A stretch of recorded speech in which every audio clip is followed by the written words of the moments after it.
Hi everyone, welcome to my channel. That's Friday Homeschool. My name is Mrs. T. Hello, hello, hello. We are at the mid-year point here in our homeschool, which is just wild and fun and crazy.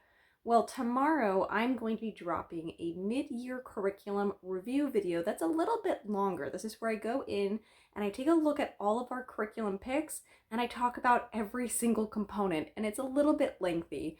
And I know not everybody wants those kind of updates. So I thought today what I will do is I'm going to give you a high level overview and just kind of my high level reflections for the mid-year today in a much smaller video. So we're going to start by kind of talking about how things are going as a whole. And then I want to share with you what we are doing on a day-to-day here at the mid-year point and kind of where we're going from here. And are we behind? Are we planning on doing things in summer? That kind of thing. So let's go ahead and just start with overall my reflections.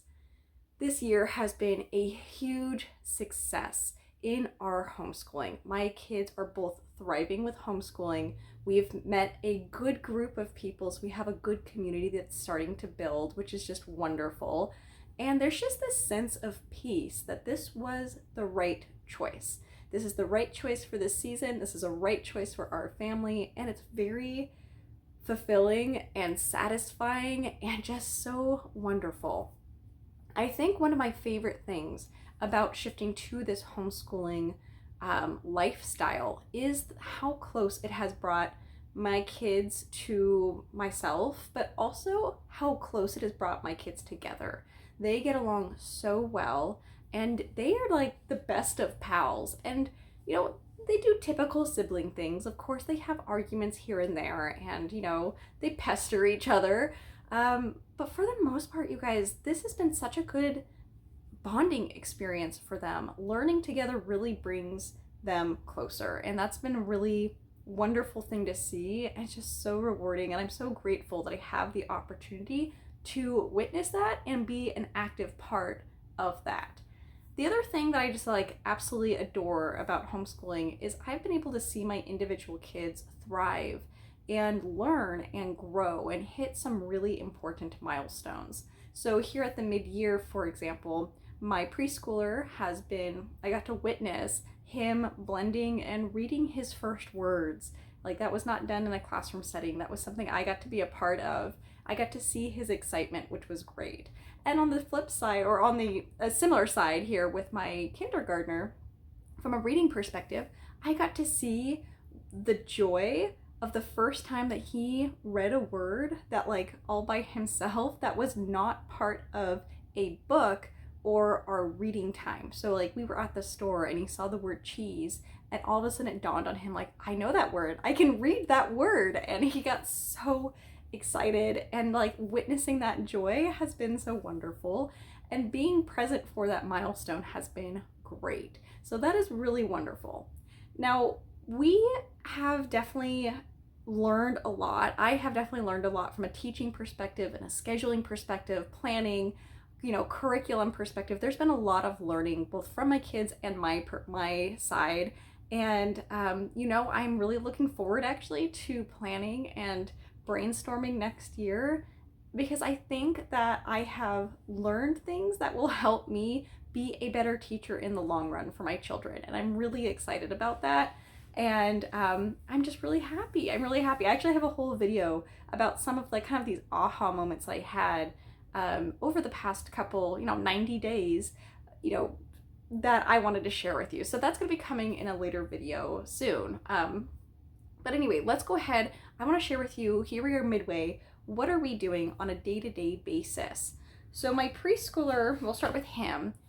My preschooler basically does not do school every single day. He does school between 3 and 4 days a week, though on average. And some weeks it's all 5 days, and some weeks it is, 2 days. But on average, I would say he's sitting between that, like 3.5 days per week, basically. We do handwriting and math and phonics with him every single day, which is really nice. So for handwriting, we'll start with that one. We always start our day with handwriting. I feel like when we do handwriting near the end, we're a little bit burnt out. So like, we start strong with our handwriting. And right now what I do is I put one sheet in a sheet protector front and back from Explode the Code Primer series. We're on book A right now, so we're on page 28 and 27. And then we also do one page from a workbook that I have. This is Spectrum Math Pre-K Math Readiness, I think. And that's just something I had. I wanted to use it. I didn't want it to go to waste, basically. And that's actually been really fun. So he does one Explode the Code Primer page and one Spectrum Math Readiness page. And then he goes into his math. So right now, we are on Mathematical Reasoning, beginning level 2, and we're like the last third of the book, and he really does enjoy this book. It's been a very good fit. He loved beginning level 1, and now he's loving beginning level 2. There's no pushback from my child to do his math. He really does enjoy it, which is a huge relief. The other thing that we started that we did not originally plan for him to do is Saxon Math K. I actually bought this originally for kindergartner, but it is a better level for my preschooler. So we're like on lesson 15, I believe, of this. So we just recently kind of started this one, and he is enjoying it. It's manipulative heavy, but I will say it's interesting because he doesn't always, like, he likes the manipulatives, but he doesn't always want me to tell him how to use the manipulatives. Like, I pull out the teddy bear counters, and he's like, Mom, I don't want to count them. And it's like, well, that's why we're here. We're here to count them and use them as part of our math. So it's kind of funny. He does like those manipulatives, but he definitely prefers to decide how to use the manipulatives. Now, phonics is the other thing that we do regularly with my child. So I forgot to grab them, but I have these little flashcards with letters on them. And we almost every time we sit down for phonics, we start with phonetic alphabet flashcard practice. And that's just to ensure that he has really good recall for what the sounds make for each letter. And that's been really solid. I'm glad that we do that. It's been really good. We then step into Hooked on Reading. No, Hooked on Reading. It's not Hooked on Reading. It's Hooked on Phonics. We step into Hooked on Phonics. We are on the level 2 book right now. And typically what we would do is like a single spread, just 2 pages for one day. So we do tend to do one spread of Hooked on Phonics. And then the last thing that we do is from Elemental Phonics level 1. We do one lesson. So we're on lesson 31 right now. So he will go through and he will read these words. And you'll notice at this point in time, all of the words have some like commonality in the ending. So for here, it's like, this is the sheet of the ed words. So he's going through that, and that is going well. Okay, now let's talk about kindergartner, and I'm going to try to go a little bit faster for this one. So kindergartner does do school 5 days a week, and he does spend quite some time on school. Now, in order to have a successful school day, I do require us to include handwriting, math, phonics, French. So if we complete those 4, that's like, we count that as a school day, which works well. Now, we also are doing other things. We do some social studies. We do, what is it called? Coding. We do some science, but that is kind of a little bit separate, and I'm not going to go into those subjects for this mid-year review. But we always start, like preschooler, we start our day off with handwriting. So right now he's going through the handwriting learning for series. He's on the 2nd book, which is the K level, and he will do one single page with his handwriting. So just one page in here. We do not do more than one. And sometimes he tries to do more than one, but I tell him to rein it in. Just because he does get burnt out if he goes too much. We then go through our Explode the Code book 1. But what we do is we break down a single page into multiple days if it has writing. So for example, this page, he got to choose if he wanted to do 3 or 4 of these words, and then tomorrow he will go ahead and do 3 of them. So we actually do like a single page in multiple, like across multiple days, so we don't get too burnt out with our writing, but we're still getting some practice. We're getting phonics practice and spelling practice, which is great. Then we go into math with him, and we do have a couple of things that we do. So right now we have recently started the Math with Confidence kindergarten level with him. Now we're not using this as intended right now. He is simply going through a single page here without a lot of instruction because he is beyond the content of this, but he needed to have more letter formation tracing practice. So he is working, this is like a way for us to solidify those skills. But when we finish our main math, we are actually going to pivot to really focusing on using this the way that it's intended. But further along in the program, closer to where he needs that additional instruction. So we do a page of that right now. And then we do a page front and back from mathematical reasoning mathematical reasoning level A. So he is on page 161 and 162. So he does one page of this in a dry erase pocket. Then we do his main math, which is Matthew C. Primer, and we're near the very end of this program. I think we're on lesson 27. Yeah, we are on 27, so out of 30 lessons. So we have about 3 more weeks worth of primer here, but we're almost done with it, which is crazy. He loves this book and it goes really well. It speaks really well to him, and he is really getting the concepts, which is great. I've really liked this program. Now, I also said phonics is the other thing that I require him to do in order to have a successful school day. So we do primarily all about reading level 1, and that is going well. We are not quite yet halfway through. So this is a pretty large, this is like 53 lessons. But for us, our lesson can take a week, sometimes a little bit longer, because there is a lot of content.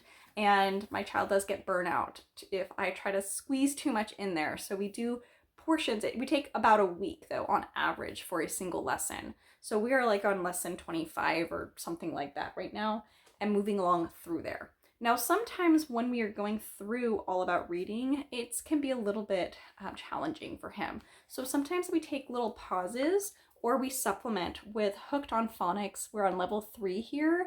And this is something that he is not challenged. This is a confidence booster for his reading. And I'm really glad that I do that, because this child thrives when he feels like he can do something. So when all about reading is challenging, sometimes taking that pause and doing a confidence booster really helps ground him and motivate him, and makes him realize that, you know, this is difficult right now, but that doesn't mean that I'm bad at it. I'm learning, and like embracing that has been really good.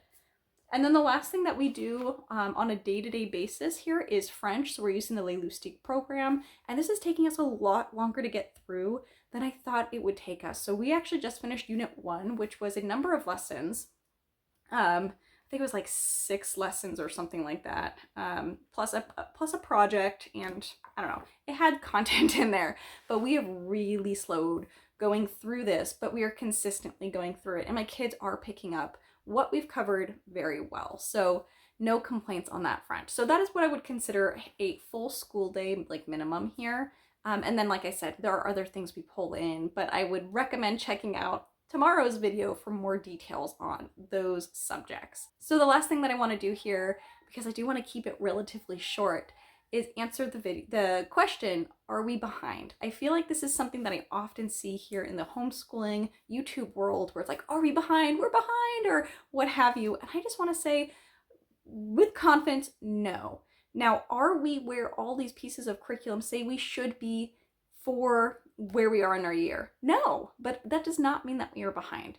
You know, the glorious thing about homeschooling is that we are able to move at our child's pace. And sometimes that pace is going to be faster than a curriculum recommends. Sometimes it's going to be slower.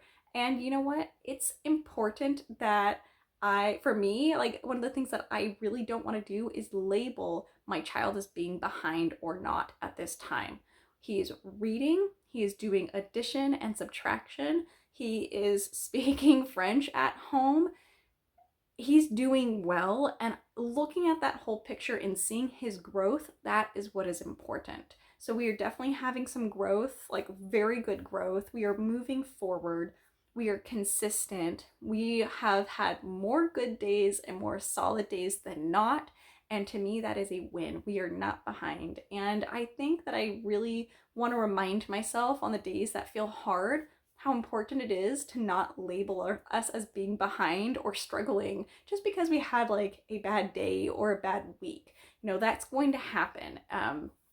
So anyway, no, we are not behind. I don't think that we can be behind as long as we are consistently moving at a solid pace for my child and we are seeing growth.